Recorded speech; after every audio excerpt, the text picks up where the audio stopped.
Hey guys, welcome back to knowledge treasure hunters. I hope आप सभी लोग बहुत अच्छे होंगे और पढ़ाई भी शानदार चल रही होगी।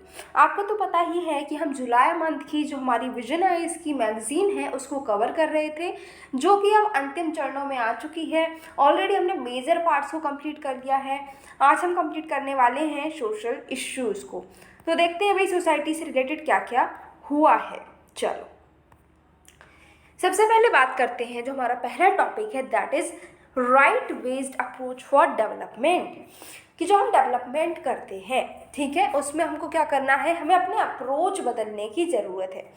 देखो डेवलपमेंट की जो तो ज़रूरत है ही, राइट। हमें जीना है तो अब ऐसा तो है नहीं भाई आदिवासी बन के हम जीते जा रहे हैं, या फिर जो जिस तरीके से प्रिमिटिव लाइफ हम जीते थे उस तरीके से हंटर गैदर बन के जी रहे हैं। नहीं, अब हमें तरक्की तो करनी है लाइफ में, डेवलपमेंट करना है, बट जो अप्रोच है हमारी डेवलपमेंट की उसको चेंज करने की ज़रूरत है। चलो जानते हैं कि ये जो हमारा राइट बेस्ड अप्रोच है आखिर चर्चा में क्यों है।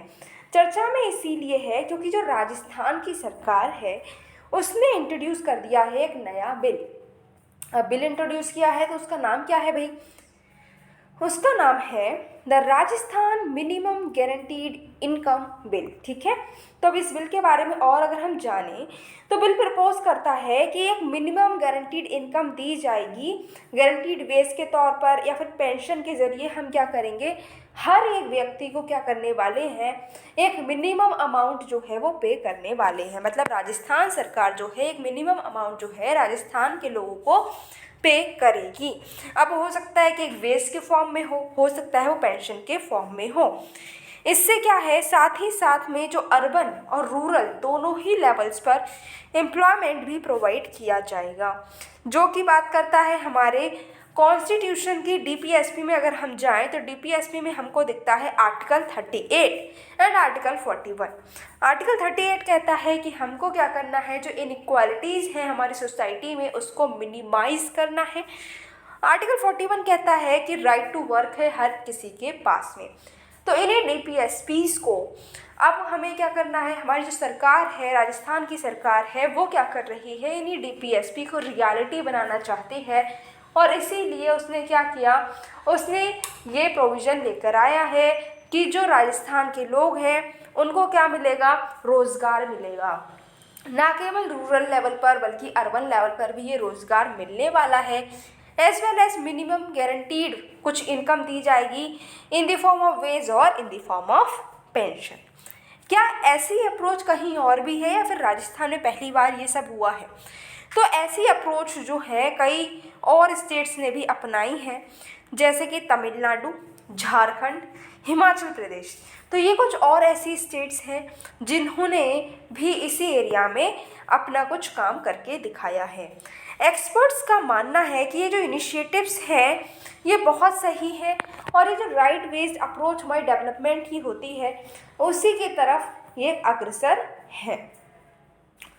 अब बात की जाती है कि राइट बेस्ड अप्रोच आखिर होती क्या है। तो राइट बेस्ड अप्रोच की हम बात करें तो राइट बेस्ड अप्रोच जो है वो डेवलपमेंट को कैसे देखती है, इसमें देखा जाता है कि जो डेवलपमेंट है वो एक ऐसी प्रोसेस है जिसमें जो फंडामेंटल ह्यूमन राइट्स हैं, जो फंडामेंटल ह्यूमन की फ्रीडम होनी चाहिए, वो सब हम प्रोवाइड करते हैं ह्यूमंस को।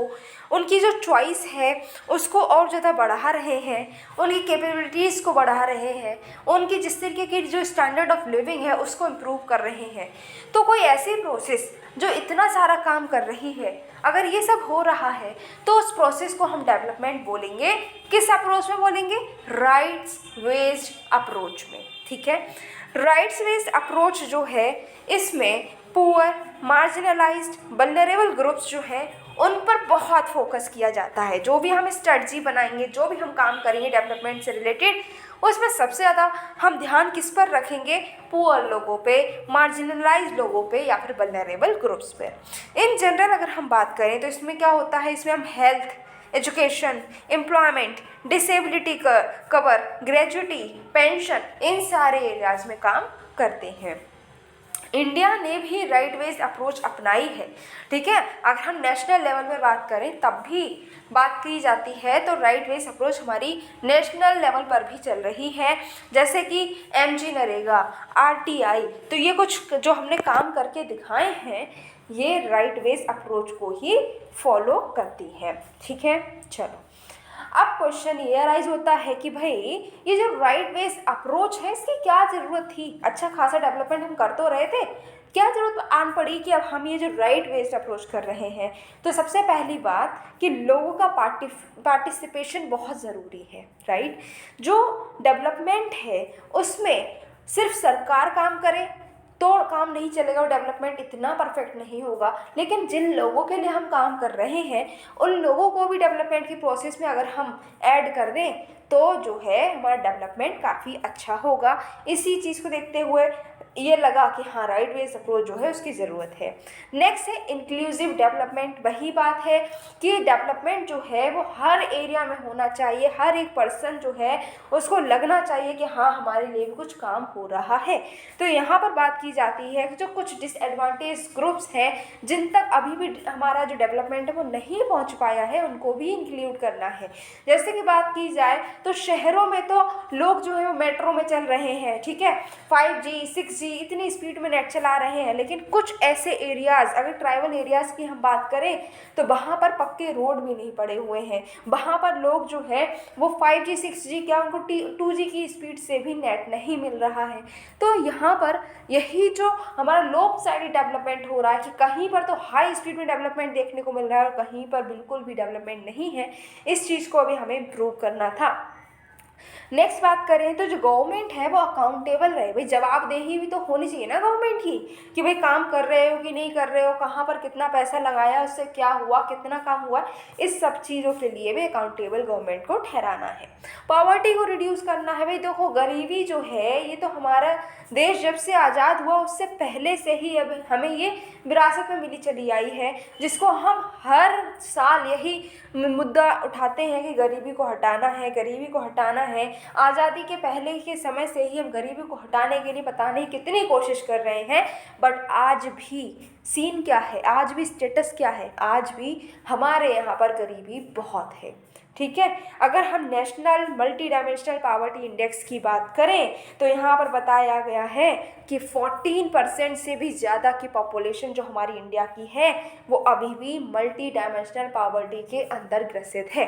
ठीक है, तो अभी भी काम बहुत करना है। भाई 14% बहुत ज़्यादा हुआ अगर पॉवर्टी के टर्म्स में बात करें, और ऐसी वैसी पॉवर्टी नहीं, ये मल्टी डायमेंशनल पॉवर्टी की बात हो रही है। अब ये जो हमारा अप्रोच है कि राइट वेज अप्रोच को इम्प्लीमेंट करेंगे, हमने देखा नीट क्या है, अप्रोच को हम इम्प्लीमेंट कर लेंगे, बहुत सही। बट यहाँ पर भी कई सारे चैलेंजेस हमें देखने को मिल रहे हैं। जैसे पहले बात करें डेवलपमेंट फोरगॉन, जो मास डिस्ट्रीब्यूशन है वेलफेयर गुड्स का हम जो बांटते रहते हैं, ठीक है, इससे क्या होता है, फ्री में अगर सामान बांट रहे हो तो वो सामान फ्री में तो बना नहीं ना, कोई ना कोई पर्सन, कोई ना कोई सरकार, कोई ना कोई ग्रुप, कोई ना कोई ऑर्गेनाइजेशन तो ऐसा होगा जो उस कॉस्ट को बेयर करेगा, राइट। तो यहाँ पर क्या होता है कि जो हमारा पब्लिक एग्जीक्यूटिव है, मतलब कि हमारा जो सरकार के पास में जो हमारा भंडार है, जो पैसा है सरकार के पास में, उस पर ही सबसे ज़्यादा प्रेशर पड़ता है क्योंकि सरकार ही वो है जो ये कॉस्ट बेयर करने वाली है। ठीक है, तो यहाँ पर हम देख सकते हैं कि वेलफेयर गुड्स जो है फ्री में बांटने से भी काम चलेगा नहीं। ठीक, नेक्स्ट बात करें टेक्नोलॉजी कंस्ट्रेंट्स भी देखने को मिलते हैं। हमने कह तो दिया कि हम सब जगह टेक्नोलॉजी पहुंचा देंगे, 6G 5G सब जगह पहुंचा देंगे, बट कहने से तो काम चलेगा नहीं, उसके लिए टेक्नोलॉजी भी होनी चाहिए एज वेल एज इंफ्रास्ट्रक्चर भी होना चाहिए। बेनिफिशियरी जो है वो अवॉर्ड्स हो सकते हैं, मतलब क्या, इससे क्या हो सकता है, क्योंकि डॉक्यूमेंट जो है वो हम जैसे बात करें ना, अगर हमें बैंक अकाउंट भी खुलवाना है अपना तो कम से कम 3-4 दिन चक्कर लगवाने पड़ते हैं, तब जाकर कभी कोई डॉक्यूमेंट रह गया, कभी कोई डॉक्यूमेंट में ये कमी है, वो कमी है, कि ये डॉक्यूमेंट यहाँ पर लगेगा, उस काउंटर पे जाना है, कि वहाँ जाना है, वहाँ जाना, 3-4 दिन लग जाएंगे चक्कर काटते काटते, फिर जाकर एक प्रॉपर हमारा बैंक अकाउंट खुल पाएगा। मतलब कि क्या, कि अगर हम कोई भी सरकारी जो हमारी बेनिफिट्स हैं उसको अगर अवेल करना चाहते हैं तो आज भी ये देखने को मिलता है कि काफ़ी कम्बरसम जो प्रोसेस है वो होती है। इस वजह से जो है कई सारे लोग दुखी होकर उस चीज़ में फंसते ही नहीं हैं। वो जाना ही नहीं चाहते, वो कहते हैं अरे हटो, नहीं खुलवाना है बैंक अकाउंट। या फिर चलो ये स्कीम है क्या, चलो राशन अगर मान लो बात करो पीडीएस की, ठीक है, कि भाई पीडीएस में हमें फ्री राशन मिल रहा है, ठीक है, लोग कह रहे हैं चलो हम लेंगे। अब क्या होता है कि जिस दिन राशन मिल रहा होता है, जहाँ वो राशन शॉप है, जहाँ पीडीएस वाली शॉप है, वहाँ पर हम देखेंगे ना तो बहुत लंबी लाइन लगी होगी, लोग वहाँ पर एक दूसरे से लड़ाई झगड़ा करने लग रहे हैं कि हम पहले लेंगे, कि हम पहले लेंगे। तो यहाँ पर कोई सिस्टम नहीं है इस चीज़ को लेकर कि डिस्ट्रीब्यूशन कैसे होगा, ठीक है। तो वहाँ पर क्या है कि कई सारे लोग जो है जिनको नीड है उस चीज़ की, नीड है उस राशन की जो हमें सस्ते में मिल रहा है, बट वो वहाँ नहीं जा पा रहे हैं लेने, जस्ट बिकॉज उनका पूरा एक दिन उसी में लग जा रहा है। सुबह से पहुँच जा रहे हैं राशन की शॉप पर लेने और शाम तक राशन मिल पा रहा है। इतनी भीड़ हो रही है, इतनी लड़ाई वहाँ पर हो रही है, इतनी झगड़ा हो जा रहा है, जिस वजह से लोग कह रहे हैं कि भाई इससे अच्छे तो हम अपना शॉप से ही ले लेंगे, पीडीएस से नहीं लेंगे, ठीक है। कई सारी दिक्कतों का सामना लोगों को करना पड़ जाता है, क्योंकि अगर हम बात करें एज अ सैलरीड पर्सन तो हमें पता है कि भैया एक महीना जो है उसमें हमें सैलरी मिल जाएगी, ठीक है। हमारे टाइम जो है फिक्स होता है, वर्किंग टाइम भी फिक्स है कि भैया इतने टाइम से इतने टाइम तक करना है, ठीक। एक दिन अगर हम छुट्टी लेना चाहें तो छुट्टी भी मिल जाती है।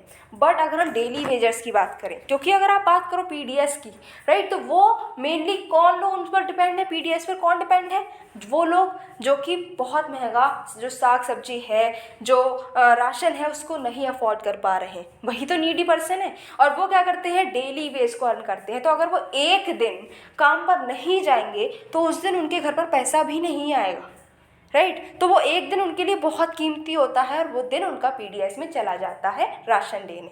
तो ये भी दिक्कतें देखने को मिलती हैं, जिस वजह से लोग कहते हैं कि यहाँ पर हम जो है राशन लेंगे, इससे अच्छे 500 रुपये की 500 रुपये रोज़, 400 रुपये रोज़, 300 रुपये रोज़ में जाकर अपना वेज अर्न कर लेते हैं, ठीक है। तो ये भी इससे क्या होता है कि गवर्नमेंट की सर्विस हम अवेल नहीं कर पा रहे हैं, बेनिफिशरीज की बात करें तो, ठीक है।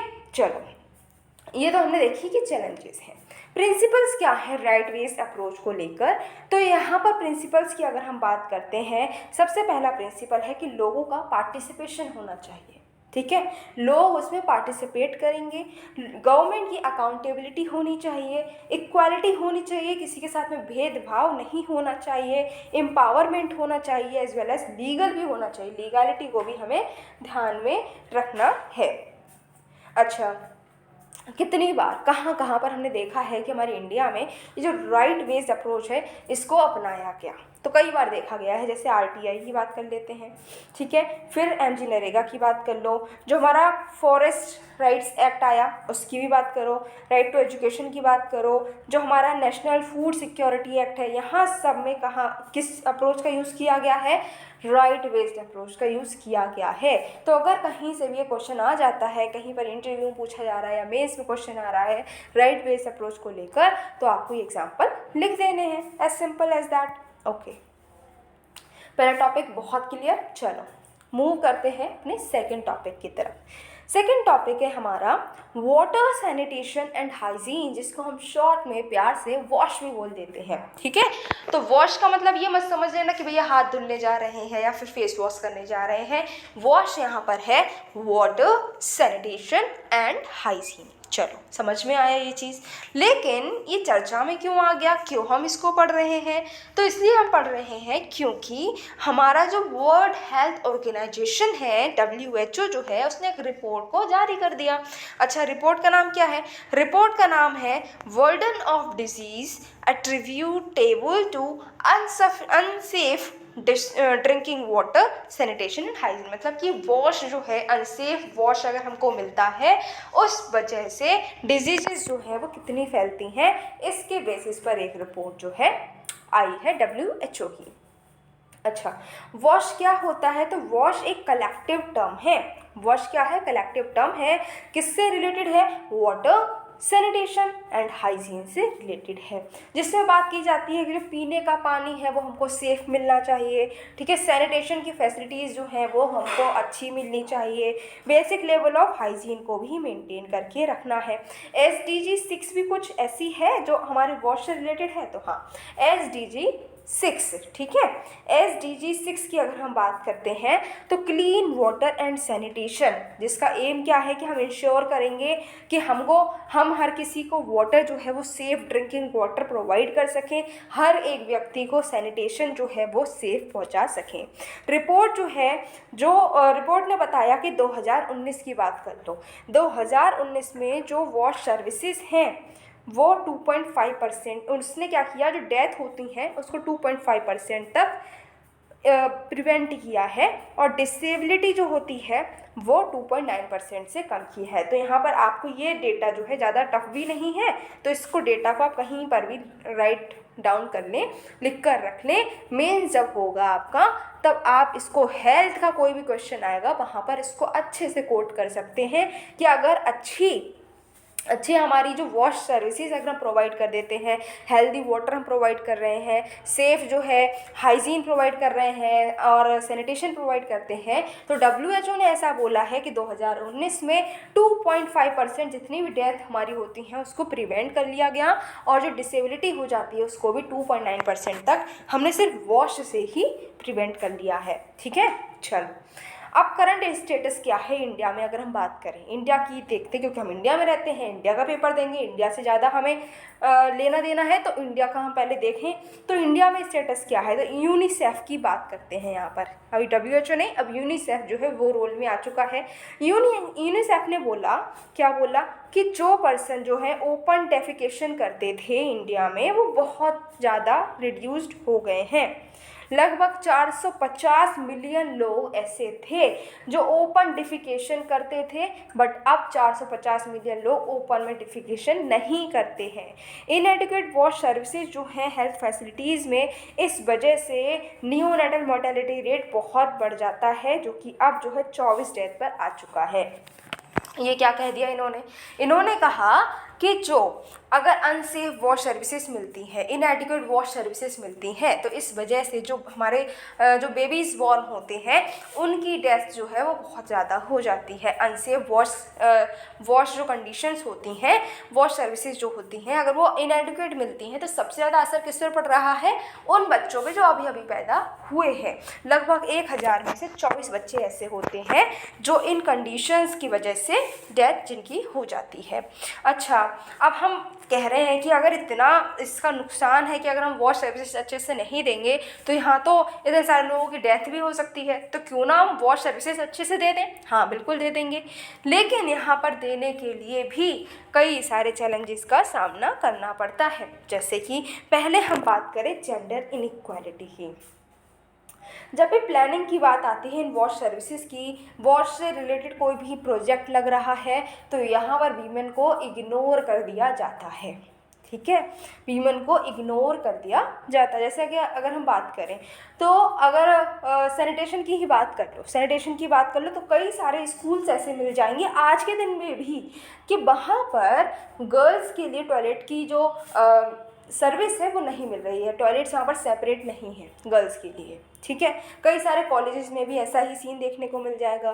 पब्लिक प्लेसेस में भी हम देखेंगे कि मैन के लिए तो टॉयलेट अवेलेबल है बट गर्ल्स के लिए नहीं है, वीमेन के लिए नहीं है, तो ये दिक्कतें हमें देखने को मिलती हैं। तो ऐसे ही कई सारे सीन्स हम देख सकते हैं, कई सारे एरियाज़ देख सकते हैं, केसेस देख सकते हैं जहाँ पर जो वॉश है वहाँ पर वीमेन की नीड्स को इग्नोर कर दिया जाता है। तो जेंडर इनइक्वालिटी यहाँ पर देखने को मिल जाती है। UN की एक रिपोर्ट है जिसके मुताबिक देखें तो इंडिया में 1/4 रूरल हाउसहोल्ड्स ऐसे हैं, वीमेन और गर्ल्स ऐसी हैं जो 50 मिनट अपनी लाइफ के इसी में निकाल देती हैं कि उनको वाटर को कलेक्ट करना है। भाई घर में अगर बात की जाए कि पानी नहीं आ रहा है तो कौन जाता है पानी लेने, ठीक है। तो रूरल एरियाज़ में पानी, खाना, इन सबको इंश्योर कराना, प्रोवाइड कराना किसका काम दे दिया गया है, वीमेन का। तो अगर घर में अगर खाना नहीं बना है तो वीमेन जाएंगी, वीमेन लेकर आएंगी, सब्जी ले आ रही हैं खेतों से और उसको बनाकर खिला दे रही हैं, ठीक है। उनको ही फ्यूल का भी इंतज़ाम करना पड़ता है, वो ही जाती हैं खेतों से लकड़ियाँ बीन कर ले आती हैं, या फिर जो काव डंग केक्स होते हैं उनको बनाकर रख लेती हैं, जिससे कि उनको क्या करना है, शाम को खाना बनाना है उससे, राइट। सब्जियां अगर घर पे मेल नहीं लेके आ रहे हैं तो वो जाती हैं, फीमेल जा रही हैं और खेतों से सब्जी लेकर आ रही हैं, वो ही फूड का इंतजाम कर दे रही हैं। अच्छा, वाटर की बात करें तो वाटर भी अगर घर में नहीं है तो उसको भी सरकारी नल कहीं पर दूर दराज है या फिर कहीं कुआं है तो वहाँ से लेने पहुँच जाती हैं।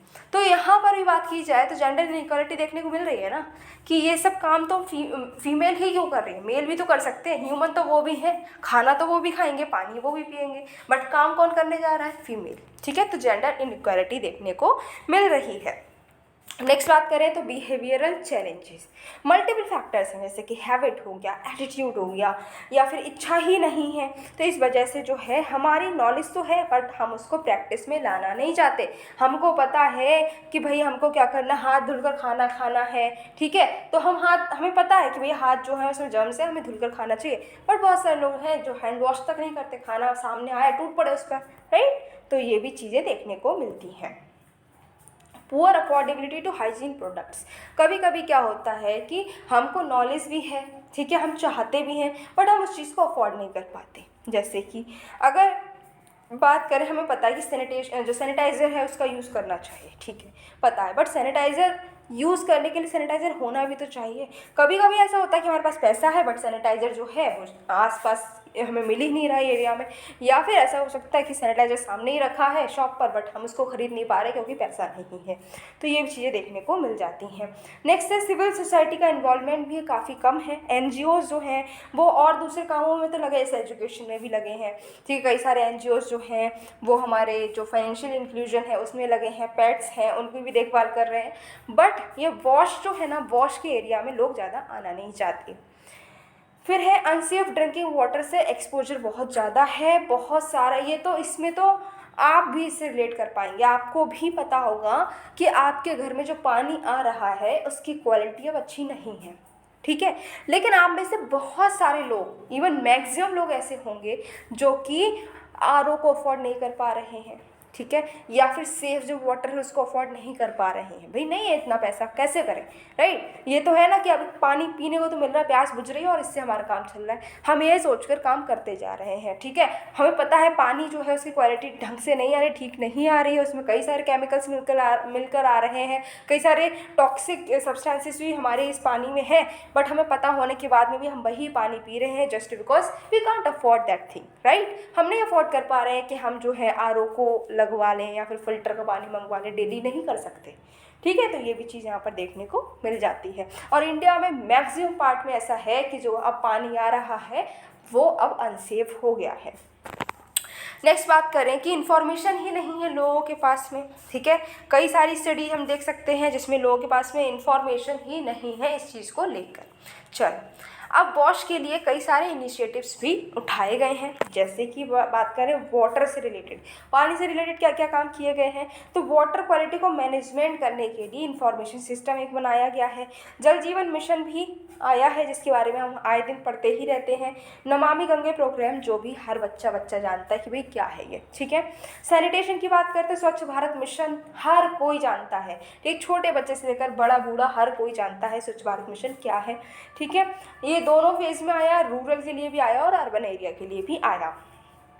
हाइजीन के लिए प्रमोशन ऑफ मेंस्ट्रुअल हाइजीन, ठीक है, जो एडोलसेंट गर्ल्स होती हैं उनको बताया गया है कि मेंस्ट्रुअल हाइजीन क्या होता है। इवन स्कूल्स में अब ये क्लासेस भी लगती हैं सेपरेटली, जो है जब गर्ल्स की एज हो जाती है इस चीज़ को लेकर तब उनको ये चीज़ की पहले से ही इंफॉर्मेशन प्रोवाइड की जाती है, एक दिन एक सेपरेट क्लास लग जाती है साल में, ठीक है। तो ये भी एक प्रोविज़न है। फ्री सैनिटरी पैड्स भी कहीं कहीं पर दिए जा रहे हैं। तो गर्ल्स को नॉलेज दी जा रही है कि भाई आपको कैसे अपनी हाइजीन को मेंटेन करके रखना है, ठीक है। कॉमन की बात करें तो रूरल वॉश पार्टनर्स फोरम है, Atal mission for rejuvenation and urban transformation. लोगों का नज़रिया भी बदल रहा है इस चीज़ को लेकर जो है लोगों का नज़रिया बदल रहा है। अब हर कोई कॉपरेट करता हुआ भी नज़र आ रहा है। पहले जिस चीज़ को बहुत बड़ा इशू माना जाता था कि भाई नहीं, you can't share it with your brother your father. But आज क्या है, आज गर्ल्स जो हैं इतना कॉन्फिडेंट हो गई कि वो अपनी इस प्रॉब्लम को भी शेयर कर पा रही हैं, इवन अपने बेस्ट फ्रेंड्स के साथ में शेयर कर पा रही हैं, अपने फादर के साथ में शेयर कर पा रही हैं, जो पहले के ज़माने में भी कभी बताया ही नहीं जाता था, राइट। तो ये चीज़ जो है ये इम्प्रूवमेंट हो रहा है, क्योंकि ये चीज़ नेचुरल है और हर किसी को कोऑपरेट करना चाहिए। हमारे इंडिया में आज भी कई एरिया ऐसे हैं जहाँ पर इस चीज़ को बहुत बड़ी प्रॉब्लम देखा जाता है, और गर्ल्स जो है अपने प्रॉब्लम्स को शेयर भी नहीं कर पाती, जिसकी वजह से अल्टीमेटली कईयों की डेथ भी हो जाती है, क्योंकि वो अपनी प्रॉब्लम शेयर नहीं कर पाती। तो इस चीज़ में हमें अपना नज़रिया बदलने की ज़रूरत है, हमें अपनी प्रॉब्लम को शेयर करने की ज़रूरत है। इवन गर्ल्स हैं तो वो शेयर कर सकती हैं, और अगर हम में से जो अगर जैसे किसी के भाई हैं या फादर हैं, तो उन लोगों को भी ये चीज़ समझनी चाहिए, और अपनी फैमिली में अपने फ्रेंड्स के साथ में भी इस चीज़ को लेकर कोऑपरेट करना चाहिए, ठीक है। क्योंकि हम सब बड़े होकर, मतलब बड़े तो हो ही चुके हैं, हम सब जो है अब क्या करने वाले, एक बहुत बड़ी रिस्पॉन्सिबिलिटी लेने वाले हैं, जिस चीज़ के लिए हम तैयारी कर रहे हैं, ठीक है। IAS, सिविल सर्वेंट, ठीक है, UPSC, ये बहुत बड़ी बड़ी चीज़ें हैं, ठीक है। तो इसके लिए जब हम इतनी बड़ी जिम्मेदारी लेने के लिए अगर हम तैयारी कर रहे हैं, तो उसके लिए हमें अपनी सोच भी बदलने की ज़रूरत है। ये जो चेंज है ना, वो आपको खुद से ही लाना होगा। अपने घर से शुरुआत करो इस चेंज की, अभी से कर दो। डिग्री तो नहीं मिली है, बट आप बन गए हो, ऐसा सोचो कि हाँ हम बन चुके हैं ऑफिसर, ठीक है। और फिर देखो कि हर चीज़ चेंज होगी, लाइफ में हर चीज़ चेंज होगी, और एक दिन डिग्री भी मिल जाएगी, ठीक है। ओके, चलो आगे बढ़ते हैं। ग्लोबल इनिशिएटिव्स क्या क्या लिए गए हैं, इंडिया की तो बात कर ही ली कि भैया वॉश को लेकर हमने क्या क्या काम किया है। ग्लोबल इनिशिएटिव्स की बात करें तो WHO की वॉश स्ट्रेटजी भी है। मेंस में अगर क्वेश्चन आता है वॉश को लेकर, तो ये स्ट्रेटजी के 1-2 पॉइंट आपको लिखनी है, ठीक है। यहाँ पर अवेलेबल नहीं कराई गई है, रिसर्च कर लेना, थोड़ा सा मेहनत कर लेना, ठीक है। यूनिसेफ की भी स्ट्रेटजी है। तो आपको क्या करना है, ये जो बड़े बड़े जो ऑर्गेनाइजेशंस हैं ग्लोबल लेवल पर, वहाँ पर अगर किसी भी इशू को लेकर कोई स्ट्रेटजी दे रखी है ना, तो उनको आप एक जगह पर नोट कर लो, ठीक है। और जब भी मेंस आए, क्योंकि अभी मेंस नहीं आ रहा है, अभी तो प्रीलिम्स पहले क्लियर करना है, तो उस चीज़ को अभी इतना याद मत करो, बट नोट्स बना कर रख लो। जब एग्ज़ाम आएगा, मेंस प्रीलिम्स के बाद में होगा ही, और पता है आपको कि प्रीलिम्स क्लियर हो जाएगा, बहुत मेहनत कर रहे हो, आई नो, ठीक है। तो फिर वो जो नोट्स है ना, उनको तब देखना, और उसके बाद में जाकर लिखाना, ठीक। फिर है UN sanitation and hygiene fund, ये भी लेकर आए हैं, और साथ ही साथ में sanitation and water for all, ये यूनिसेफ का ही एक इनिशिएटिव है। चलो moving towards our next topic बात करता है world food programme and global food crisis को लेकर। क्यों है न्यूज़ में इसलिए है क्योंकि इस साल क्या हुआ है, वर्ल्ड फूड प्रोग्राम जो है उसको क्या हुआ है, उसको हाफ फंडिंग मिली है। जितनी उसको ज़रूरत है उससे आधा ही पैसा यहाँ पर आया है। अच्छा, वर्ल्ड फूड प्रोग्राम जो है लगभग 120 कंट्रीज़ में काम कर रहा है, ठीक है। वहाँ पर जो है लोगों को फूड पहुँचा रहा है।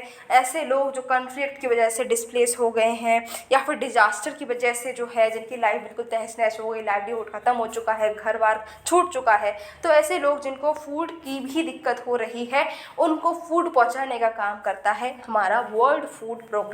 और जिसके लिए भी फ्री में तो नहीं होगा ना, इसको भी पैसा चाहिए होगा, तो जो पैसा इसको चाहिए उसका आधा ही इसको मिल पाया है, ये न्यूज़ है, ठीक है। लेकिन अगर हम आज की बात करें, जो करंट ग्लोबल फूड क्राइसिस चल रही है, तो ये जो है अभी स्ट्रगल कर रहा है। हमारा जो ऑर्गेनाइजेशन है ये भी स्ट्रगल कर रहा है कि कैसे हम ये जो फूड क्राइसिस है इसको ख़त्म कर पाएँ। अच्छा चलो, एक एक्यूट राइज देखने को मिला है हंगर में। कैसे? मोर देन 345 मिलियन लोग ऐसे हैं जो कि फूड इनसिक्योरिटी को फेस कर रहे हैं। अगेन आपको ये जो डेटा है इसको आपको लिख कर रख लेना है। फूड सिक्योरिटी, फूड एग्रीकल्चर, इनसे रिलेटेड या फिर मल न्यूट्रिशन से रिलेटेड, हंगर से रिलेटेड कोई भी क्वेश्चन आएगा, you have to quote it, ठीक है। तो बात की जाए 2020 में जब कोविड था ना, उस टाइम पर जितनी फूड इनसिक्योरिटी थी उससे भी अब ये डबल हो गया है। फंड्स की कमी देखने को मिल रही है। तो नंबर जो है एक्यूट पर्सनस का, जो Hungary person, actually Hungary person जो है उनका नंबर तो बढ़ता ही चला जा रहा है, लेकिन उनको जो फूड प्रोवाइड करना है, जिसके लिए पैसा चाहिए, वो पैसा अब कम होता चला जा रहा है। लॉजिस्टिक्स की बात करें तो जो वर्ल्ड के जो हंगरी पीपल हैं, मतलब कि वो लोग जिनको फूड की नीड है, वो लोग दूर दराज जगह पर रह रहे हैं। जैसे कि बात करें साउथ सूडान में, ठीक है, तो रेनी सीजन में साउथ सूडान में जो है पहुंचना काफ़ी मुश्किल हो जाता है। इस वजह से भी लॉजिस्टिक की प्रॉब्लम आ रही है। क्लाइमेट चेंज, नेचुरल डिजास्टर्स, ये भी जो है कई तरीके से क्या कर रहे हैं, फूड इनसिक्योरिटी को बढ़ाते चले जा रहे हैं। तो फिर जानते हैं कि जो वर्ल्ड फूड प्रोग्राम है, जो भैया इतने लोगों को खाना पहुंचा रहा है, ये है क्या, इसके बारे में भी थोड़ी सी बातें जान लेते हैं। तो ये एक ज्वाइंट यूएन एंड जो फूड एग्रीकल्चर ऑर्गेनाइजेशन है उसका ज्वाइंटली एक प्रोग्राम है, ठीक है, जो कि दिसंबर 1961 में फाउंड किया गया था और 1963 से इसने काम करना शुरू किया और अभी भी काम चल ही रहा है, ठीक है, हर टाइम ये काम कर रहा है। इसका हेडक्वार्टर रोम में है, ठीक है, और इसकी फंडिंग आती है वॉलंटरी डोनेशन से। जो सरकारें हैं, जो लोग हैं, प्राइवेट लोग हो, कॉरपोरेशन हो, हर कोई यहाँ पर वॉलंटरली अपनी इच्छा से क्या कर सकता है, डोनेशन दे सकता है। और इसी वजह से हम देख रहे हैं, क्योंकि यहाँ पर कंपलसरी नहीं है तो लोग जो है वो पैसा दे नहीं रहे हैं और यहाँ पर इसको शॉर्टेज देखने को मिल रही है। कौन सी रिपोर्ट आती है इसकी रिपोर्ट आती है global report on food crisis, ठीक है। सिग्निफिकेंस क्या है इसकी, सिग्निफिकेंस की बात करें तो जो SDG 2 है, जिसमें हम फूड सिक्योरिटी, ज़ीरो हंगर को लेकर बात करते हैं, उसमें ये काम कर रहा है।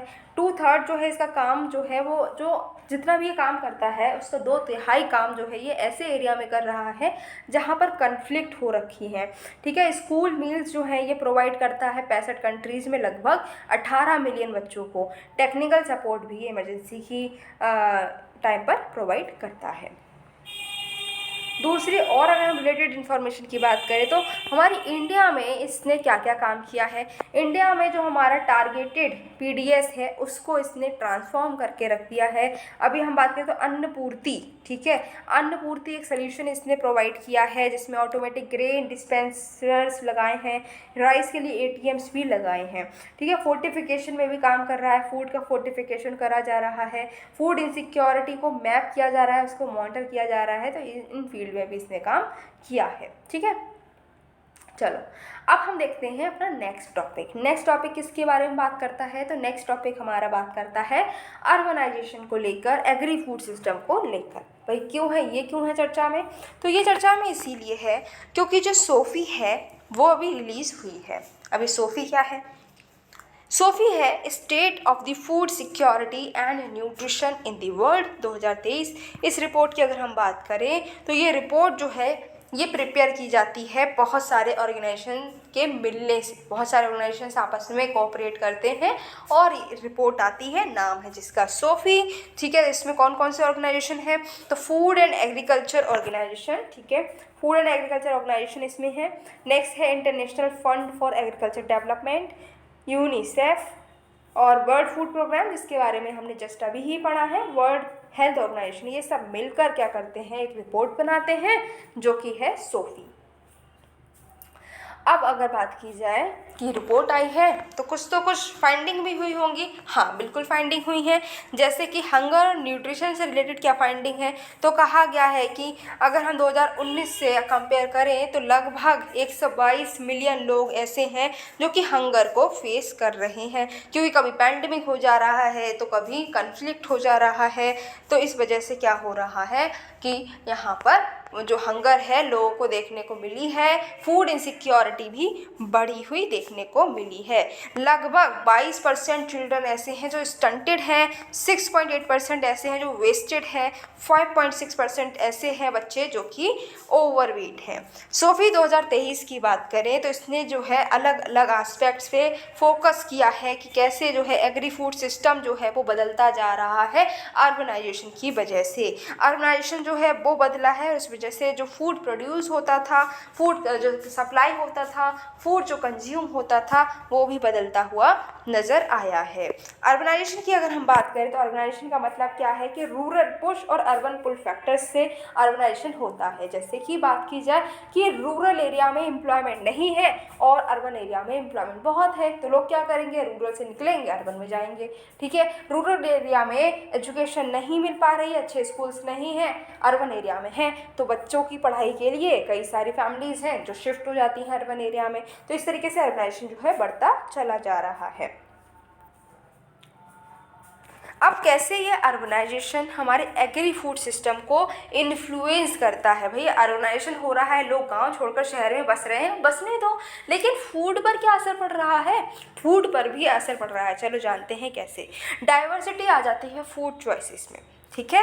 अर्बनाइजेशन से क्या हो रहा है, अर्बनाइजेशन हो रहा है, लोग शहरों में आ गए, शहरों में आ गए, उनकी इनकम बढ़ गई, वो एम्प्लॉयमेंट उनको मिल गया तो इनकम बढ़ी, इनकम बढ़ी तो क्या होगा कि वो ज़्यादा से ज़्यादा अलग अलग तरीके के फूड अब खा रहे हैं। पहले कभी उन्होंने क्या करा, कभी पिज़्ज़ा नहीं खाया था, लेकिन अब उनकी इनकम बढ़ गई है, भैया चलो पिज़्ज़ा खा लेते हैं, ठीक है। पहले क्या होता था, सिर्फ दाल रोटी खा रहे हैं क्योंकि इनकम इतनी नहीं है, बट अब उनको ट्राई करना है पनीर टिक्का, जस्ट बिकॉज उनकी इनकम बढ़ गई है। तो ये भी चीज़ देखने को मिलती है। नेक्स्ट है better linkages, mid stream down stream food supply जो है वो भी अब क्योंकि शहर है, ठीक है, अर्बनाइजेशन हो रहा है, रोड बन रही हैं, तो रोड बन रही है तो क्या हो रहा है कि गांव से शहर कनेक्ट होते जा रहे हैं। तो गांव से जो है इंफ्रास्ट्रक्चर हमें मिल गया है कि भैया यहाँ से भी ट्रांसपोर्टेशन हो जाएगा, तो शहर की चीज़ गाँव में जा सकती है ईजिली और गाँव की शहर में आ सकती है। तो गाँव वाले लोग जिन्होंने कभी मैगी नहीं खाई होगी तो वो मैगी पहुँच गई वहाँ तक, ठीक है। और जो शहर वाले लोग जो हैं जिनको दूध नहीं मिल पा रहा था ढंग से, अब वो गाँव से दूध आ जा रहा है उनकी तरफ। तो इस वजह से लिंकेजेस भी अच्छे हो गए हैं और इस वजह से जो फूड सिस्टम है वो भी इन्फ्लुएंस होता नज़र आ रहा है। एम्प्लॉयमेंट अपॉर्चुनिटीज़ बढ़ गई हैं, फिर हमने देखा ही एम्प्लॉयमेंट अपॉर्चुनिटी बढ़ गई हैं, फूड चेन भी अच्छी हो गई है, इस वजह से भी फूड सिस्टम हमारा चेंज हुआ ही है, ठीक है। लेकिन ये सब तो अच्छी अच्छी चीज़ें देखी, बट अर्बनाइजेशन से क्या हो रहा है कि एडवर्स इफेक्ट भी पड़ रहा है हमारे फूड सिस्टम में। जैसे कि जो न्यूट्रिशियस फूड्स हैं वो बहुत महंगे हो गए हैं, ठीक है। दूध की बात करो, 70 रुपये लीटर मिल रहा है दूध, ठीक है, जो कभी 20 रुपये लीटर भी कभी होता था, अब वो 70 तक पहुंच गया है, जस्ट बिकॉज कि लोग की इनकम बढ़ गई है, महंगाई बढ़ गई है, अर्बनाइजेशन बहुत हो गया है। और आजकल जो है, अब जो पहले हर गांव में हर घर में गाय भैंस मिल जाती थी, अब वो भी नहीं हो रही, सब लोग मॉडर्नाइज होना चाह रहे हैं और ये काम उनको गाय भैंस पालना अब उनको लगता है कि ये तो बहुत आउटडेटेड काम है, इससे हमारी जो स्टेटस है वो लो हो जाता है, इस वजह से लोग वो काम नहीं कर रहे हैं, इस वजह से दूध की शॉर्टेज भी होने लगी और ये महंगा हो गया, ठीक है। तो इस चीज़ ये हम देख सकते हैं एडवर्स इफेक्ट पड़ा इसका।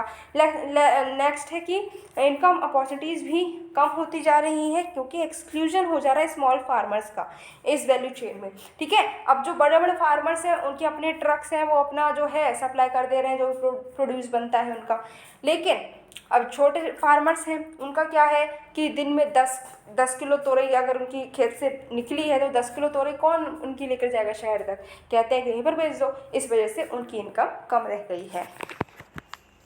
फिर जो है peri urban agricultural livelihoods, urban expansion हो गया, अर्बन एक्सपेंशन हो रहा है तो हम बोलते हैं ना कि पहले वो जगह थी, वो गांव थी, अब तो वहाँ जाकर लगता है बिल्कुल शहर में आ गए हैं, ऐसी चीज़ें हम सुनते हैं ना, और कभी कभी हम खुद भी बोलते हैं। तो अब जो ये चीज़ें हो रही हैं, क्या हो रही है, अर्बनाइजेशन हो रहा है, अर्बन एक्सपेंशन हो रहा है। तो पहले वो जगह जो गाँव थी तो वहाँ पर हमें खेत देखने को मिलते थे, वहाँ पर हमें गाय भैंस जो है उनका पालन होते हुए देखने को मिलता था, जो अब एकदम से अलग हो गया है। अब लोग जो है जॉब कर रहे हैं और वहाँ पर इंडस्ट्रीज बन गई हैं, तो अब ये बिल्कुल जो लैंडस्केप था यही बदल गया। इस वजह से क्या हुआ कि जो हमें पहले फूड आराम से मिल जाता था वो अब नहीं मिल पा रहा है। अब जो ट्रेडिशनल फूड है उनकी डिमांड भी कम हो गई है। जैसे कि अगर हम बात करें तो हमारे घर पर जो बूढ़े लोग हैं, अगर हम बात करें जो एल्डरली पीपल हैं, जैसे कि हमारे दादाजी हैं, नाना जी हैं, वो लोग क्या बात करते हैं कि भैया सरसों का साग बनाओ, ठीक है, कि मक्के की रोटी होनी चाहिए, बाजरे की रोटी होनी चाहिए, ठीक है, वो बहुत हेल्दी होती है, वो बनाओ। लेकिन आजकल हम जैसे लोगों को तो ये चीज़ बनानी भी नहीं आती, राइट, खाएंगे कहाँ से, और हमें वो चीज़ टेस्टी भी नहीं लगती। अगर हम बात करें कि अगर हमसे कहें बाजरे की रोटी खाओगे कि गेहूँ के आटे की रोटी खाओगे, तो हम गेहूँ के पे ही जाएंगे कि भाई बहुत सॉफ्ट सी पतली सी होती है, और बाजरे की तो पता नहीं कैसी होती है, इतनी मोटी सी होती है, ऐसी होती है, वैसी होती है, हम पता नहीं कैसे मुँह टेढ़ा मेढ़ा करेंगे, नहीं खाएंगे हम। तो इसका मतलब क्या है कि जो ट्रेडिशनल फूड्स हमारे होते थे अब उसकी तरफ हमारा रुझान भी कम हो गया है। सुबह सुबह कोई हमसे बोलेगा कॉफ़ी पियोगे कि छाछ पियोगे, तो ऑब्वियसली हमारा हाथ कॉफ़ी के मग पर ही जाएगा, राइट। तो ये हो गया है, चेंज हो गया है ये। नेक्स्ट है कि growth of food deserts and swamps. अब क्या है, डेजर्ट्स बढ़ गए हैं, ठीक है। जो फूड डेजर्ट्स हैं वो क्या होता है, फूड डेजर्ट का मतलब है कि ऐसे जोग्राफिकल एरिया जहाँ पर जो रेजिडेंट्स हैं वो उनके पास में डाइवर्स फ्रेश न्यूट्रिशियस फूड नहीं मिल पा रहा है, ठीक है। तो ये इसको हम बोलते हैं फूड डेजर्ट हो गया है। चलो ये हो गया, खाना पीना की बात हो गई। खाना खाने का मन हो रहा हो तो वीडियो है उसको पॉज करके खाना खा लो, कोई टेंशन नहीं है। बट नेक्स्ट टॉपिक पे आ जाओ। नेक्स्ट टॉपिक क्या है? नेक्स्ट टॉपिक बात करता है performance grading index for school education system. तो ये क्या है, चलो जानते हैं। क्यों है चर्चा में, ये भी जान लेंगे, चलो जानते हैं। तो अभी हुआ ये है कि जो हमारी मिनिस्ट्री ऑफ एजुकेशन है उसने 2 रिपोर्ट जो है रिलीज़ कर दी हैं। पहला है PGI 2.0 for states UTs and PGI for districts, 2 report आई हैं। तो क्या होता है ये, चलो जानते हैं। ये क्या करते हैं, ये स्कूल का एजुकेशन सिस्टम है उसको स्टेट लेवल पर as well as district level पर जांचते हैं, उसकी परफॉर्मेंस को असेस करते हैं। दोनों ही रिपोर्ट्स में जो डेटा है वो कहाँ से आया है, तो दोनों ही रिपोर्ट में डेटा आया है unified district information system for education plus से, ठीक है, यहाँ से डेटा आया है। साथ ही साथ में नेशनल अचीवमेंट सर्वे जो है उससे भी डेटा लिया गया है और उस डेटा को एनालाइज करके ये रिपोर्ट बनाई गई है। इसमें जो है स्टेट्स और यूटीज़ और डिस्ट्रिक्ट्स को 10 ग्रेड्स में जो है बांट दिया है, डिक्रीजिंग ऑर्डर ऑफ ग्रेड्स में। तो सबसे हाईएस्ट ग्रेड जो है जिस डिस्ट्रिक्ट जिससे हमारी स्टेट को मिलेंगे वो है दक्ष, ठीक है। उसके बाद आती है उत्कर्ष, फिर अति उत्तम, उत्तम, प्रचेष्टा 1, 2, 3, आकांक्षी 1, 2 एंड 3। जो सबसे लोएस्ट है आकांक्षी 3, ठीक है। PGI 2.0 की अगर हम बात करें तो PGI स्टेट्स की अगर हम बात करते हैं तो सबसे पहली बार 2017 में इसको रिलीज़ किया गया था। उसके बाद में ये आराम से रिलीज़ होता चला आ रहा है। अगर ये इंडेक्स की हाइलाइट्स देखें तो बताया गया है कि कोई भी स्टेट, कोई भी यूटी दक्ष की कैटेगरी में नहीं है। मतलब कि इंडिया में कोई भी ऐसी स्टेट नहीं है, कोई भी ऐसी यूटी नहीं है जिसने बहुत ज़्यादा अच्छा काम कर लिया हो। अभी भी हर जगह पर इम्प्रूवमेंट की ही नीड है। लेकिन टॉप मोस्ट ग्रेड जो मिली है वो प्रचेष्टा मिली है, ठीक है। 2 स्टेट्स और यूटी को मिली है, that is Punjab and Chandigarh. 3 states हैं अरुणाचल प्रदेश, मेघालय, मिजोरम, जो कि आकांक्षी 3 में है। तो यहाँ पर बहुत मेहनत करने की ज़रूरत है। PGI डिस्ट्रिक्ट की बात करें तो ये कंबाइंड रिपोर्ट है 2020 और 2021 के लिए। इंडेक्स ने फोकस किया है आउटकम पर, इफेक्टिव क्लासरूम ट्रांजैक्शन पर, स्कूल में क्या सेफ्टी है इस चीज़ को देखा गया है। और इसमें से कोई भी डिस्ट्रिक्ट जो है वह दक्ष और उत्कर्ष में नहीं है। नेक्स्ट बात करते हैं हमारा नेक्स्ट टॉपिक, जो कि बात कर रहा है मदर टंग इन फाउंडेशनल एजुकेशन। अभी हमने देखा भी है कि जो हमारी नेशनल एजुकेशन पॉलिसी जो आई थी उसमें बात की गई थी जो छोटे छोटे बच्चे हैं उनको मदर टंग में पढ़ाना है। और ये इशू आज का नहीं है, नहीं पिछले साल का भी नहीं है, तो कब का है ये इशू? तब का है जब हमारी इंडिया में एजुकेशन को लेकर रिफॉर्म्स हो रहे थे, एजुकेशन का डेवलपमेंट हो रहा था। पहुँच जाओ मॉडर्न हिस्ट्री पर। मॉडर्न हिस्ट्री में आप पढ़ते हैं डेवलपमेंट ऑफ एजुकेशन, राइट, पढ़ते हैं ना। तो उसमें आपने कई सारी कमीशन पढ़ी थी, कई सारे, जहाँ पे वुड डिस्पैच पढ़ा था, हंटर कमीशन पढ़ी थी, राइट। एक थी हंटर कमीशन हमारी रावलेट एक्ट वाली और एक दूसरी थी जो एजुकेशन से रिलेटेड थी, राइट। और आप क्या पढ़ते हैं, आप पढ़ते हैं सर्जेंट प्लान था, राइट। बहुत सारी चीज़ें पढ़ते हैं एजुकेशन से रिलेटेड। तो वहाँ पर कौन सी ऐसी कमेटी थी जिसने कहा था कि मदर टंग में इंस्ट्रक्शन होना चाहिए? इतना डीप में अगर आपने पढ़ा है तो फटाफट से कमेंट बॉक्स में बताओ। अगर नहीं पता है तो आपको क्या करना है, ये जो है लेक्चर जो आप सुन रहे हैं, देख रहे हैं, उसको पढ़ने के बाद में एक बार वो एजुकेशन वाला चैप्टर खोलना और उसमें देखना कि कहाँ पर ये लिखा है कि मदर टंग में इंस्ट्रक्शन होने चाहिए, ठीक है। किसने कहा था वो? फिलहाल टॉपिक पर आ जाते हैं। तो टॉपिक में बात की गई है मदर टंग, ठीक है। मदर टंग में हम क्या करेंगे, फाउंडेशनल एजुकेशन देंगे। तो न्यूज़ में क्यों है, तो CBSE जो है हमारी, उसमें कहा गया कि जो CBSE से एफिलिएटेड स्कूल्स होते हैं वहाँ पर इंडियन लैंग्वेजेस जो है उसको ऑप्शनल मीडियम माना जाएगा, जिससे कि हम क्या करेंगे, इंस्ट्रक्शन जो टीचर्स हमको पढ़ाते हैं ना, तो वो जो एक्सप्लेन करते हैं वो एक्सप्लेनेशन जो है इंडियन लैंग्वेजेस में होगा, जिससे मल्टीलिंगुअल एजुकेशन मिल सके। कई सारे स्कूल्स में ऐसा होता है, इवन मेरे स्कूल में भी यही होता था कि हमको जो पढ़ाया जाता था, इवन हम जो इंटरेक्ट करते थे वो इंग्लिश में होता था, राइट। तो जो टीचर हमको पढ़ाता था वो इंग्लिश में पढ़ाता था। मैथ्स भी सॉल्व हो रही तो उसमें जो भी इंस्ट्रक्शंस दिए जा रहे हैं वो इंग्लिश में हो रहे हैं। हमको जो भी टीचर से बात करनी है इंग्लिश में करनी है, राइट। और आपस में जो बात करनी है वो इंग्लिश में करनी है। तो ये हमारा जो है इंस्ट्रक्शन का मोड होता था। टीचर हमें जो भी समझा रहे हैं वो एक्सेप्ट हिंदी जो हमारी होती थी वो तो हिंदी में ही बताई जाएगी, लेकिन बाकी सब इंस्ट्रक्शंस इंग्लिश में होते थे। ऐसा बहुत सारे स्कूल में होता है, CBSE ICSE में ऐसे होता है, ये सिस्टम है। तो यहाँ पर कहा गया कि अब ऐसा नहीं करना है। अब जो है क्योंकि छोटे बच्चे हैं वो घर पे तो बोल रहे हैं अपनी मदर टंग में, स्कूल में जा रहे हैं सब कुछ इंग्लिश में हो रहा है, उन्हें कुछ समझ ही नहीं आ रहा, तो ये चीज़ ना हो इसलिए यहाँ पर क्या करा गया है कि मदर टंग में इंस्ट्रक्शंस देने हैं, ये ऑप्शनल रखा जाएगा। CBSE को एडवाइस किया, CBSE ने एडवाइस किया है कि इंडियन लैंग्वेज जो हमारे शेड्यूल 8 में है उसको क्या करना है कि प्री प्राइमरी से क्लास 12th तक हमको ऑप्शनल के तरीके से यूज़ करना है, ठीक है, जिससे कि हम जो नेशनल पॉलिसी है हमारी एजुकेशन की उसके साथ में हम चल सकें, ठीक है। कॉन्स्टिट्यूशन या फिर लीगल प्रोविजंस क्या हैं जो हमारी बात करते हैं कि एजुकेशन मदर टंग में होनी चाहिए। तो आर्टिकल 350A जो हमारा कॉन्स्टिट्यूशन का है, यहाँ पर कहा गया है कि गवर्नमेंट जो है उनको इंश्योर करना चाहिए कि वो बच्चे जो कि लिंग्विस्टिक माइनॉरिटी ग्रुप्स को बिलोंग करते हैं उनको उनकी मदर टंग में पढ़ाना चाहिए, ठीक है। राइट टू एजुकेशन एक्ट जो है 2009 का, उसमें कहा गया है कि जितना भी पॉसिबल हो उतना हमको जो बच्चा है उसको उसकी मदर टंग में ही समझाना चाहिए, ठीक है। अब जो है अगर हम बच्चे को उसकी ही मदर टंग में समझाएंगे, देखो पहली बात तो ये समझ लो कि मदर टंग होता क्या है। देखो मदर टंग क्या है, जैसे मान लो अगर हम बात करते हैं कि कोई बच्चा जो है वो पंजाब में रहता है, ठीक है, पंजाब में रहते हैं तो ऑब्वियसली पंजाब में जो है पंजाबी बोली जा रही है, घर पे उनके पंजाबी ही बोली जा रही है, ठीक है। अब कोई पर्सन जो है वो रहता है यूपी में रहता है, अब यूपी में क्या हो रहा है कि ज़्यादातर जो बोला जा रहा है वो हिंदी में बोला जा रहा है, ठीक है। इवन डायलेक्ट्स भी अलग अलग होते हैं, जैसे कि अगर हम चले जाते हैं अवध की तरफ चले जाते हैं, लखनऊ की तरफ चले जाते हैं तो उनका जो हिंदी में भी प्रोनाउंसिएशंस होते हैं ना थोड़े से अलग हो जाते हैं, ठीक है। अगर हम चले जाते हैं लखीमपुर साइड पे तब भी प्रोनाउंसिएशन अलग हो जाते हैं। अगर हम आ जाते हैं बरेली दिल्ली इस साइड में आ जाते हैं, दिल्ली नहीं बरेली की साइड में आ जाते हैं, या फिर हम आ जाते हैं थोड़ा सा वेस्ट में आ जाते हैं तो अलग डायलेक्ट्स हो जाते हैं, राइट। तो ऐसे ही हर स्टेट में क्या हो रहा है कि एक मेजर सी लैंग्वेज होती है वो हर घर में बोली जाती है और हर किसी को समझ में आती है।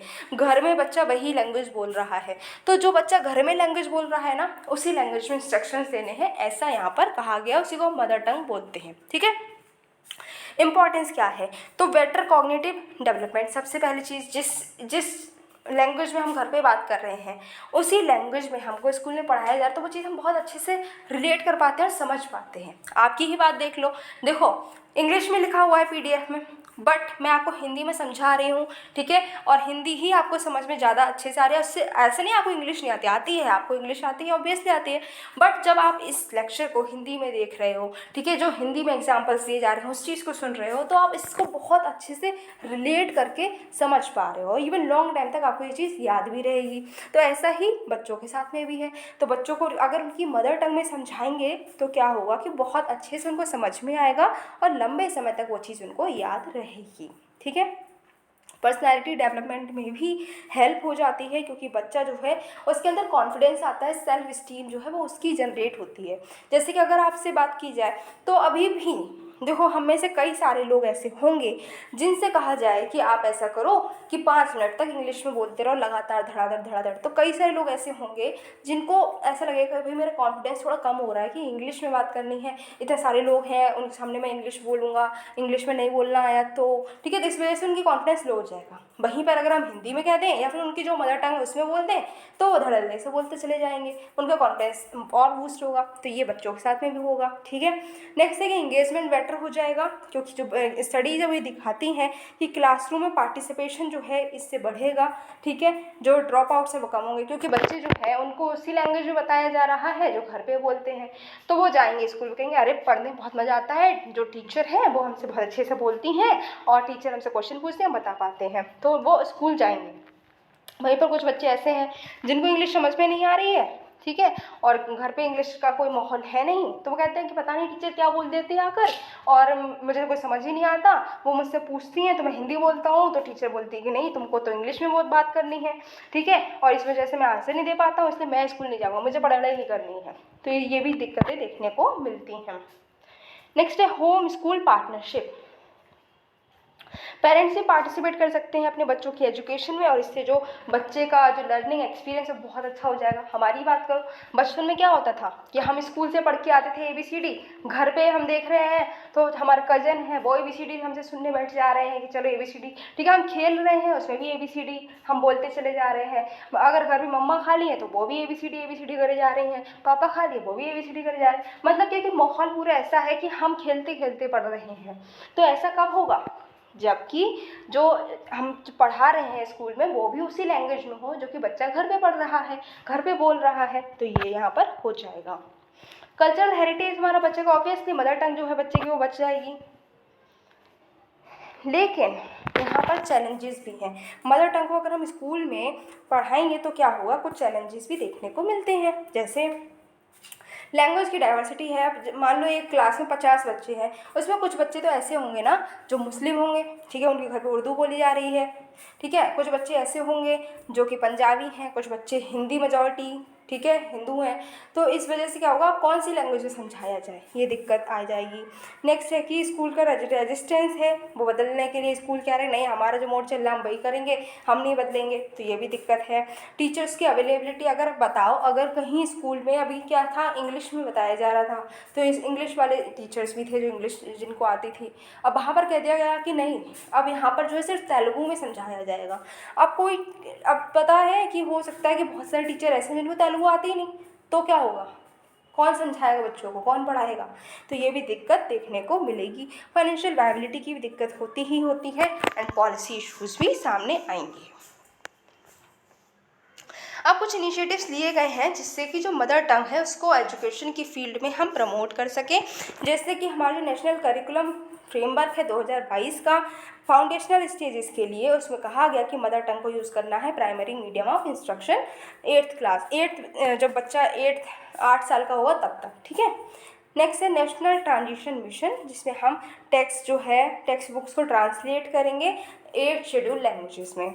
निपुण भारत मिशन जो है, इसमें कहा गया है कि मदर टंग जो है उसको टीचिंग में यूज़ करना है।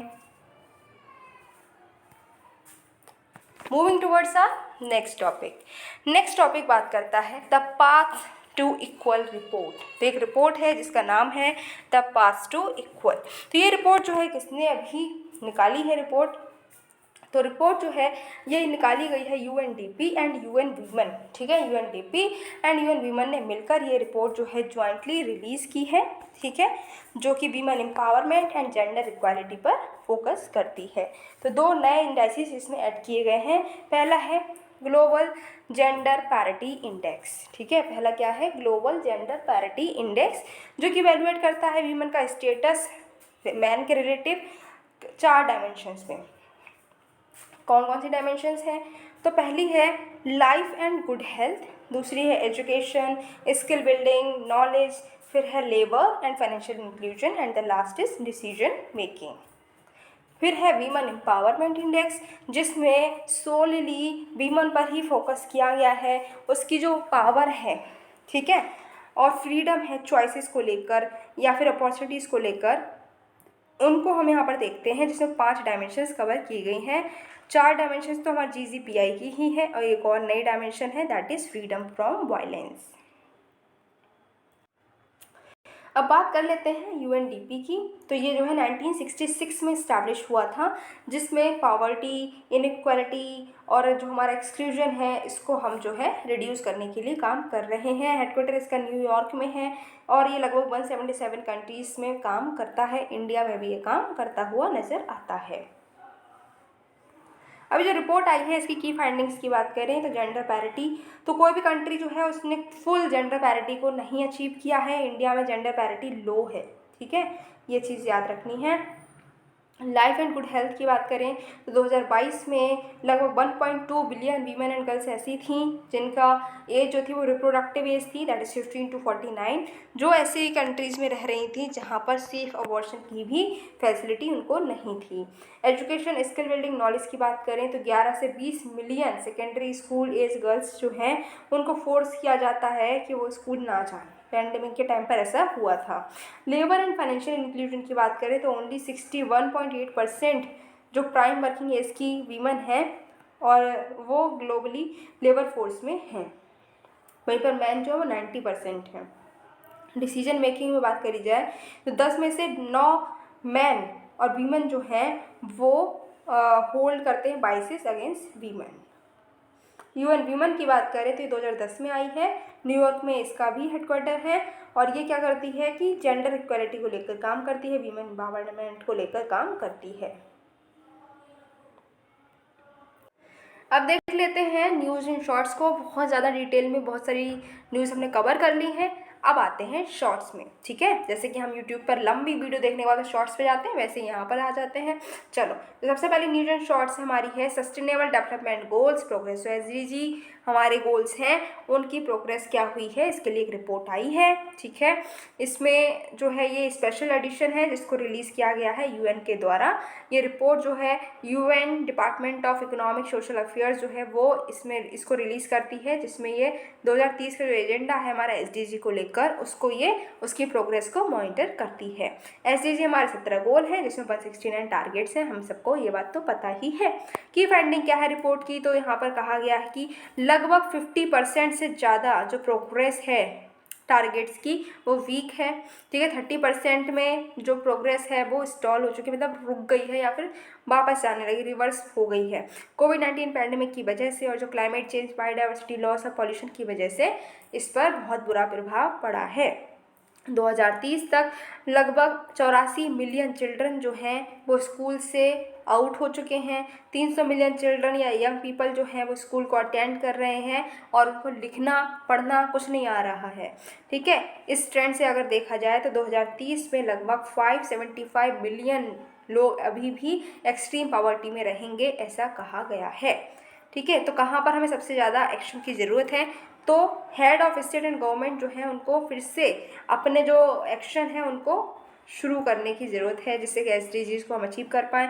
इंटरनेशनल कम्युनिटी जो है हमारी उसको जो हमारी एडिस अबाबा एक्शन जो है, ठीक है, उस पर उनको और नया ग्लोबल फ्रेमवर्क बनाने की ज़रूरत है फाइनेंशियल सस्टेनेबल डेवलपमेंट के लिए। टारगेट पॉलिसी एक्शन जो है जो पॉवर्टी को इरेडिकेट करने के लिए है, इनइक्वालिटी को कम करने के लिए है, उसमें हमें फिर से काम करने की ज़रूरत है।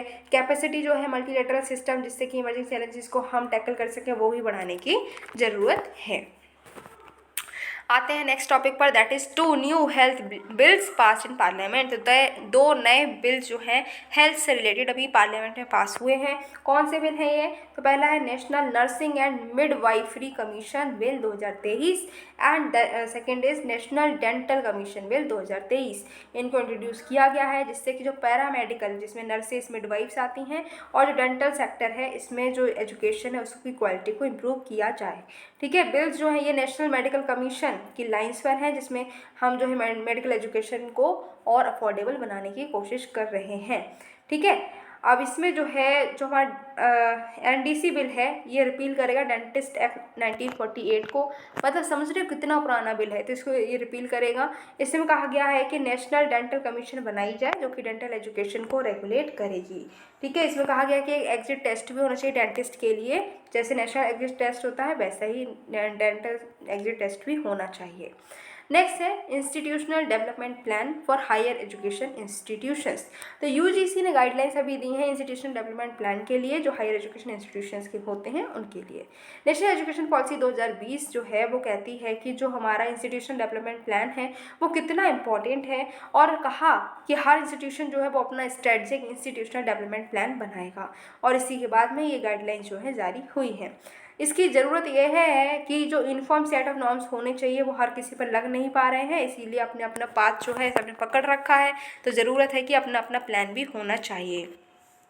तो यहाँ पर क्या गाइडलाइन है, तो यहाँ पर कहा गया फिजिकल इंफ्रास्ट्रक्चर जो है वो एकेडमिक और रिसर्च एक्टिविटीज़ को सपोर्ट करेगा, ठीक है। साथ ही साथ में एक रोड मैप बनाया जाएगा जो हमारा model of learning and teaching है, उसके साथ साथ एक रोड मैप भी बनाया जाएगा कि किस तरीके से हम ICT का यूज़ कर सकते हैं, वर्चुअल टेक्नोलॉजी का यूज़ कर सकते हैं, ठीक है। और उसके बाद में फास्ट ट्रैक प्रमोशन सिस्टम भी प्रपोज किया गया है फैकल्टीज़ के लिए, और साथ ही साथ में कहा गया है कि 50% जो टोटल फैकल्टी रिक्वायरमेंट है वो कॉन्ट्रैक्चुअल होगी, ठीक है। तो ये चीज़ें आपको याद रखनी है। इसी के साथ साथ जो हमारा सोशल इशू का जो पार्ट था वो भी कंप्लीट होता है। अब हमारे सिर्फ 2 पार्ट बचे हैं, that is science and tech एंड हमारा कल्चर, ठीक है। उसके बाद हमारी पूरी विजन की जो मैगजीन है वो कवर हो जाएगी। आई होप इस जर्नी को आप इंजॉय कर रहे हैं। अगर आपको ये सब कुछ समझ आ रहा है तो आपको क्या करना है, वीडियो को लाइक करना है, शेयर करना है, चैनल को सब्सक्राइब करना है, जिससे कि आने वाली वीडियो की नोटिफिकेशन आप तक पहुँचे।